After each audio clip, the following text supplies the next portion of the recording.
ಒಳ್ಳೆ ಇದು ಒಂದು ಸಂತೋಷ ಪಡೋ ವಿಚಾರ. ಯಾಕಂದ್ರೆ ನಿಮಗೆ ಬೇರೆ ಪಕ್ಷದಲ್ಲಿ ಯಾವುದಾದ್ರೂ ಜವಾಬ್ದಾರಿ ತಗೊಂಡ್ರೆ ಅದಕ್ಕೆ ಎಷ್ಟು ಪ್ರಾಮುಖ್ಯತೆ ಇದೆಯೋ ನನಗೆ ಗೊತ್ತಿಲ್ಲ. ಯಾಕಂದ್ರೆ ನನಗೆ ತಿಳಿದಿರೋ ಮಟ್ಟಿಗೆ ಕಾಂಗ್ರೆಸ್ ಬಹಳ ದೊಡ್ಡ ಪಾರ್ಟಿ ಆದರೂ ಕೂಡ ಅವರು ಅವರು ಅವ್ರು ಹೇಳ್ಕೊಳ್ಳೋದು ನಮ್ಮಲ್ಲಿ ಕಾರ್ಯಕರ್ತ ಅವರು ಒಂದು 100 ಜನಕ್ಕೆ ಜನರಲ್ ಸೆಕ್ರೆಟರಿ ಕೊಡ್ತಾರೆ, ಒಂದು 50 ಜನಕ್ಕೆ ಉಪಾಧ್ಯಕ್ಷರು ಕೊಡ್ತಾರೆ. ಯಾರ್ಯಾರು ಬೆಳಗ್ಗೆ ಎದ್ರೆ ಅವ್ರ ಮನೆ ಮುಂದೆ ನಿಂತಿರ್ತಾರೋ ಅವ್ರೆಲ್ರಿಗೂ ಒಂದೊಂದು ಪೋಸ್ಟ್ಗಳನ್ನ ಬರೆದು ಲೆಟರ್ ಪ್ಯಾಡಲ್ಲಿ ಪ್ರಿಂಟ್ ಮಾಡಿ ಕೊಟ್ಬಿಡ್ತಾರೆ.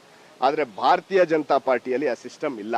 ಭಾರತೀಯ ಜನತಾ ಪಾರ್ಟಿಯಲ್ಲಿ ಯಾವ ನೈಜ ಕಾರ್ಯಕರ್ತನಿಗೆ ಪಕ್ಷ ಕಟ್ಟಕ್ಕೆ ತಾಕತ್ತಿರುತ್ತೆ ಅಂಥವ್ರನ್ನ ಹುಡುಕಿ ಪಕ್ಷದಲ್ಲಿ ಸ್ಥಾನಮಾನಗಳು ಕೊಡುವಂಥದ್ದು ಸಂಪ್ರದಾಯ ಭಾರತೀಯ ಜನತಾ ಪಾರ್ಟಿಯಲ್ಲಿದೆ.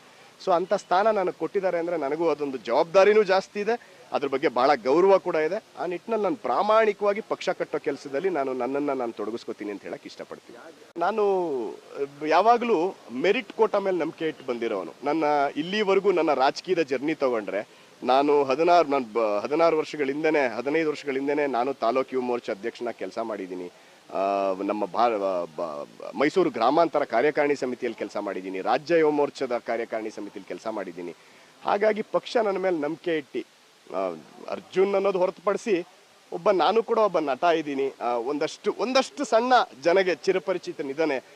ಅವನು ಕೆಲಸಗಾರ, ಕೆಲಸ ಮಾಡ್ತಾನೆ. ಯಾಕಂದ್ರೆ ವರುಣಾ ಕ್ಷೇತ್ರದಲ್ಲಿ ಮುಖ್ಯಮಂತ್ರಿಗಳ ಪ್ರತಿನಿಧಿಸೋ ಕ್ಷೇತ್ರದಲ್ಲಿ ಬಿಜೆಪಿಯ ಟಿಕೆಟ್ ತಗೊಂಡು ಆ ಹೈಯೆಸ್ಟ್ ವೋಟು ಹೈಯೆಸ್ಟ್ ಲೀಡಲ್ಲಿ ಗೆಲ್ಲೋವಂಥದ್ದು ಅಷ್ಟು ಸುಲಭವಾದ ವಾತಾವರಣ ಇರಲಿಲ್ಲ. ಯಾಕಂದರೆ ಭಾರತೀಯ ಜನತಾ ಪಾರ್ಟಿಯ ಬೇಸ್ ಆ ಭಾಗದಲ್ಲಿ ಇರಲಿಲ್ಲ. ಅಂಥ ಸಂದರ್ಭದಲ್ಲಿ ಕೂಡ ನಾನು ಗೆದ್ದು ಬಂದಿದ್ದೀನಿ ಅಂದಾಗ ಸೊ ನನಗೆ ಆ ಕ್ಯಾಲಿಬರ್ ಇದೆ ಅನ್ನೋ ಕಾರಣಕ್ಕೇನೆ ಪಾರ್ಟಿ ನನಗೆ ಈ ಜವಾಬ್ದಾರಿ ಕೊಟ್ಟಿದ್ದಾರೆ. ಸೊ ನಾನು ಅವ್ರ ನಂಬಿಕೆನ ಎಲ್ಲೂ ಕೂಡ ಹುಸಿ ಮಾಡಲ್ಲ. ನಾನೇ ಉದಾಹರಣೆ. ಕಾರಣ ಕಳೆದ 2 ವರ್ಷಗಳಿಂದ ಎಷ್ಟೋ ಸಭೆಗಳಲ್ಲಿ ನನ್ನನ್ನು ಕರಿತಾನೆ ಇರಲಿಲ್ಲ. ಯಾಕಂದರೆ ಎಲ್ಲ ಪಾರ್ಟಿಗಳಲ್ಲೂ ಒಂದು ಸಣ್ಣ ಕಾಲೆಳೆಯುವಂಥ ಒಂದು ಸಿಸ್ಟಮ್ಗಳು ಎಲ್ಲ ಕಡೆ ಇದ್ದೇ ಇರುತ್ತೆ, ಅದೇನು ಹೊಸದೇನಲ್ಲ.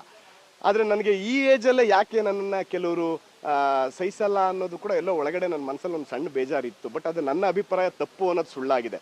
ಪಕ್ಷ ಯಾವಾಗಲೂ ಕ್ಯಾಲಿಬರ್ ಇರೋರನ್ನ ಯಾವತ್ತೂ ಮನೇಲಿ ಕೂರಕ್ಕೆ ಬಿಡಲ್ಲ, ನಿಮ್ಮನ್ನು ಗಮನಿಸ್ತಿರ್ತಾರೆ, ನೀವೆಲ್ಲೇ ಇದ್ದರೂ ಅದನ್ನು ಸರಿಪಡಿಸ್ತಾರೆ ಅನ್ನೋದಕ್ಕೆ ಒಂದು ಸ್ಪಷ್ಟ ಉದಾಹರಣೆ.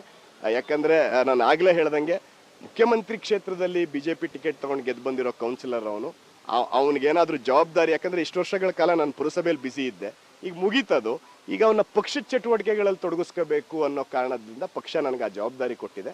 ಸೊ ಹಾಗಾಗಿ ಅದನ್ನು ನಾನು ಪ್ರಾಮಾಣಿಕವಾಗಿ ನಿರ್ವಹಿಸ್ತೀನಿ. ನನಗಿಂತ ಸ್ಪಷ್ಟ ಉದಾಹರಣೆ ಬೇಡ ಅಂತ ನಾನು ಅನ್ಕೋತೀನಿ.